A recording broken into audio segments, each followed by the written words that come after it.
dengan Miss Meida, kita akan belajar mengenai sistem persamaan linear dua variabel SVL ini. Ya, apa sih yang dimaksud dengan sistem persamaan dua variabel gitu ya?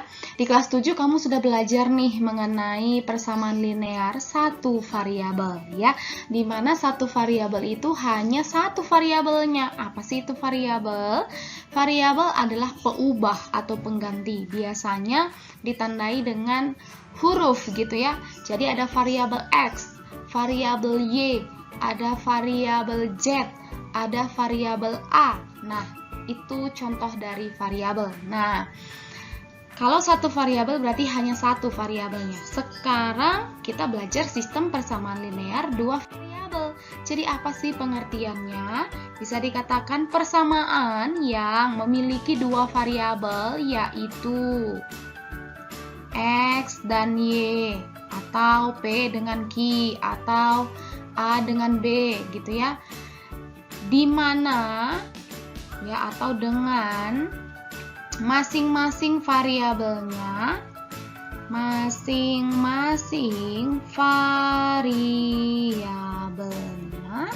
berpangkat 1 gitu ya.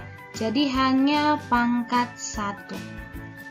Kalau namanya pangkat 2 berarti nanti jadi persamaan kuadrat. Nah, nanti itu kamu belajar di kelas 9 ya. Ini dua variabel dengan masing-masing variabelnya berpangkat 1. Contohnya ya, contoh persamaan linear dua variabel bisa kita buat 3x plus 2y sama dengan 18. Nah, bisa ya.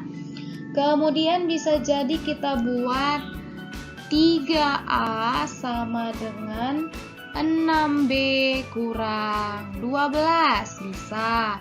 Atau 2m plus n sama dengan min 2 ya, bisa. Jadi harus ada dua variabelnya. Namanya persamaan linear dua variabel. Nah, kalau sekarang apa sih yang dimaksud dengan sistem persamaan linear dua variabel? Kamu udah tahu pengertian persamaan linear dua variabel. Jadi kalau sistem itu apa? Sistem artinya terdiri dari dua persamaan ya. Jadi ada dua persamaannya. Nah, bentuk umum dari SPLDV yaitu AX tambah BY sama dengan P ya. Ini persamaan 1. Kemudian CX tambah DY sama dengan Q, itu persamaan kedua. Nah, namanya juga SPLDV gitu ya, sistem. Jadi harus ada dua persamaan. Di mana A, B, C, D, P, dan Q itu elemen bilangan real ya. Jadi koefisien X, koefisien B, terus ada P, Q, D, C itu harus bilangan real. Variabelnya X dan Y ya. Jadi yang menjadi variabelnya kita pakai X dan Y. Ini bentuk umum gitu ya. Tapi kalau misalnya dalam soal pun nanti ada variabelnya itu yang lain, yang penting dua variabel gitu ya. Penyelesaian SPLDV ada 4 cara. Yang pertama metode grafik, yang kedua metode substitusi, yang ketiga metode eliminasi, yang keempat metode eliminasi substitusi. Yang pertama kita pelajari adalah metode grafik. Kita akan bahas satu persatu, tetapi kali ini kita akan membahas metode grafik dulu ya. Nah, contoh soalnya, X tambah Y sama dengan 4 dan 2X kurang Y sama dengan 5. Kita tentukan dulu nih, ini persamaan 1, kemudian yang ini persamaan kedua ya. Nah, dari sini kita cari dulu nih step pertama, yaitu dari persamaan 1. Ada X tambah Y sama dengan 4 kan? Kita menggunakan tabel. Sama seperti persamaan garis lurus, untuk menggambarkannya kamu pilih nih titiknya yang mau kamu pilih gitu ya. Kalau misalnya titik X-nya, Miss pilih titik 0 ya. Berarti kita ganti X-nya dengan 0, maka 0 tambah Y sama dengan 4 ya kan? Berarti Y-nya sama dengan 4. Nah, ketemu Y-nya 4, maka di sini titiknya 0,4 ya. Kemudian kalau misalnya titiknya itu Miss ambil lagi Y-nya yang 0 gitu ya, Y-nya yang 0, maka X tambah Y-nya 0 ya, berarti langsung aja ya, 0 sama dengan 4, maka X-nya sama dengan 4 ya, maka X-nya sama dengan 4. Jadi jangan kebalik ya, maka penulisannya 4,0. Kemudian kepersamaan kedua, yaitu 2X kurang Y sama dengan 5 ya. Ada lagi tabelnya. Nah, Miss tetap mau milih X-nya 0 karena lebih memudahkan gitu ya. Kalau mau pilih 1 pun nggak apa-apa, pilih 2, pilih 3, it's okay gitu ya. X-nya pilih 0, maka di sini 2 kali 0, berarti 0 ya. 0 kurang Y sama dengan 5, maka Y-nya sama dengan negatif 5. Jadi negatifnya pindah gitu ya. Maka di sini min 5, maka 0, min 5. Nah, habis itu boleh aja tentukan Y-nya 0 atau berapapun gitu ya.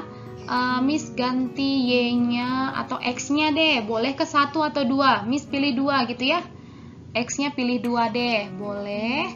Jadi kita akan cari 2X. X-nya langsung ganti boleh nggak? Langsung 2 gitu ya. Jadi 2 kali 2 dikurang Y sama dengan 5 ya.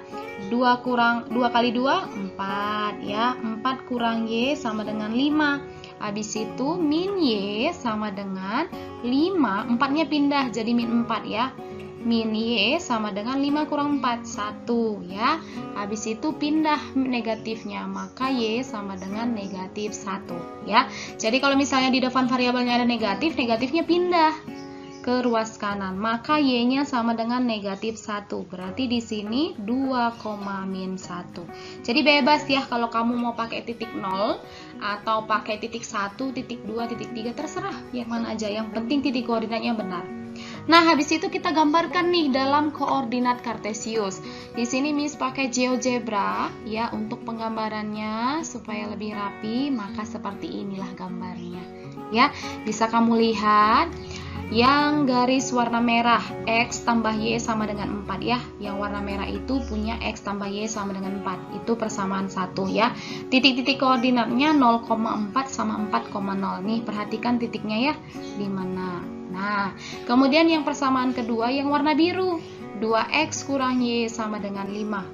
Gitu ya. Penggambarannya harus benar. Tadi kita ngambil titik 0,5, berarti di sini titiknya 0,5. Kemudian habis itu 2,-1.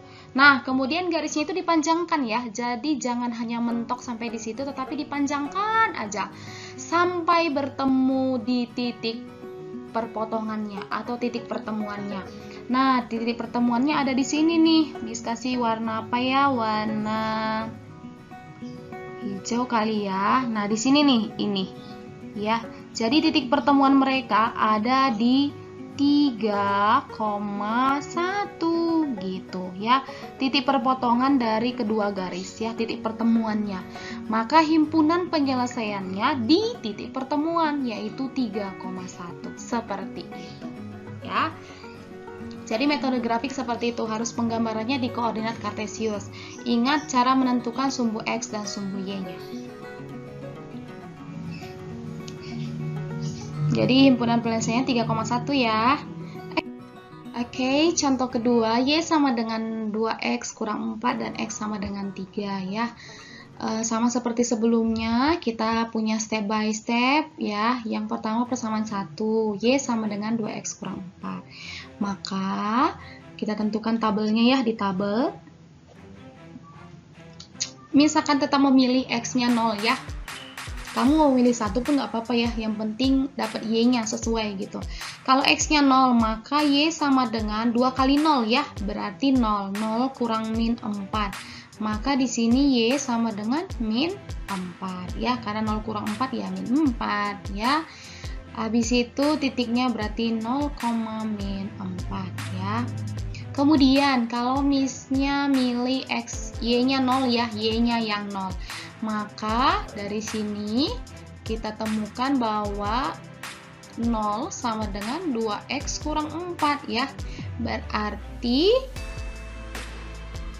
2x-nya tetap di ruas kanan, min 4-nya pindah, berarti 4 sama dengan, maka x-nya sama dengan 4 bagi 2. X sama dengan 2, maka di sini x-nya 2. Berarti titiknya 2,0. Kemudian ke persamaan kedua ya, y sama dengan x kurang 3. Oh, sorry ya, di sini ada kesalahan. Misalkan coret ini ya, karena x sama dengan 3 ya, sorry. Nah, maka kita pakai tabel juga. Kalau x-nya sama dengan berapa nih? Kan di sini udah jelas ya, x-nya sama dengan 3, maka 3,0 ya. Karena y-nya memang nggak punya gitu ya. Maka kita akan gambarkan garisnya nih seperti ini ya. Garisnya yaitu y sama dengan 2x kurang 4. Ini yang persamaan pertama itu pakai warna yang merah, garisnya yang warna merah ya. Kemudian untuk x sama dengan 3 itu yang warna biru. Kalau x sama dengan 3 artinya x-nya hanya di 3,0. Habis itu tarik dari atas ke bawah gitu ya. Karena memang berapapun nilai y-nya yang mau kita buat ya, dia akan tetap di 3 ya. Misalnya Miss tulis memang ini misalnya di titik 1 gitu ya. Kalau y-nya 1 ya, kan nggak berpengaruh di sini karena x-nya sama dengan 3, harus tetap 3 gitu ya. Jadi 3,1. Nah, boleh kan dikasih titiknya 3,1 ya. Berarti ada di titik 3,0, 3,1, 3,2 gitu. Jadi tapi ditarik garisnya ya dari atas ke bawah. Seperti itu untuk penggambaran x sama dengan 3. Nah, sekarang kita lihat titik pertemuannya. Titik perpotongannya ada di 3,2 ya. Nah, itulah himpunan penyelesaiannya. Di mana titik pertemuan mereka, disitulah titik himpunan penyelesaiannya. Ada di 3,2. Kita next contoh berikutnya. 2x tambah 5y sama dengan 10. Kemudian 2x tambah y sama dengan 6. Maka sama, cari pakai tabel dari 2x tambah 5y sama dengan 10 ya. Miss tetap pakai x-nya 0 gitu ya. Jadi 2 kali 0, 0. Jadi 5y sama dengan 10. Maka y-nya sama dengan berapa hayo? 10 bagi 5 yaitu 2 ya. Maka y-nya 2, maka 0,2 lah titiknya. Kemudian kalau Miss-nya pakai y-nya 0 ya. Kalau pakai y 0 maka 2x tambah 5 kali 0, 0 ya. Jadi 2x tambah 0 sama dengan 10. Maka 2x sama dengan 10 ya. X-nya berarti 10 bagi 2, 5 ya. Maka di sini titik x-nya adalah 5. Jadi 5,0. Nah, kita ke persamaan kedua. Sama ya, pakai tabel. Kalau x-nya 0 ya. Kalau x-nya 0 berarti 2 kali 0, 0 ya. Maka y sama dengan 6 ya. Kemudian titiknya 0,6. Kemudian kalau misalnya y-nya 0 berarti 2x tambah 0 sama dengan 6. Maka 2x sama dengan 6 ya. Maka x-nya berapa? 6 bagi 2 sama dengan 3. Maka titik x-nya adalah 3. 3,0. Seperti itu. Maka penggambarannya dalam GeoGebra ya, memang sengaja Miss pakai GeoGebra supaya lebih rapi gambarnya ya. Jadi kamu bisa lihat yang garis warna merah adalah garis dari persamaan pertama, 2x tambah 5y sama dengan 10. Yang biru yang kedua, 2x tambah y sama dengan 6 ya. Diikutin aja dari tabelnya. Kalau misalnya 0,2 berarti titiknya di 0,2 nih. Kemudian kalau misalnya 5,0 berarti di sini titiknya, tarik garis warna merah ya. Kemudian yang kedua 0,6, 0,6 di atas ya. Kemudian 3,0 di sini. Terus tarik lagi garisnya. Di mana mereka bertemu, disitulah himpunan penyelesaiannya. Jadi mereka bertemu di 2,5,1. Jadi x-nya 2,5 di pertengahan dia. Kemudian y-nya di 1. Seperti itu. Ya. Jadi diikuti step-step menggambarnya. Untuk persamaan 1 langsung tarik aja garisnya ya. Tarikkan aja, panjangkan aja sepanjang-panjangnya garisnya sampai mereka bertemu di satu titik gitu ya. Seperti itu. Oke deh, cukup itu aja untuk pembelajaran metode grafik. Kiranya kamu makin paham untuk metode grafik ini seperti apa gitu ya. Cara penggambarannya di koordinat kartesius udah. Jadi kamu tinggal memanjangkan garis sesuai persamaannya. Ya, membuat tabel, memilih titik-titik koordinatnya itu kamu udah belajar di persamaan garis lurus. Bebas menentukannya. Yang penting variabel itu memang harus diganti dengan angka yang lain supaya menemukan titik koordinat yang lain. Seperti itu. Oke deh, see you, bye bye.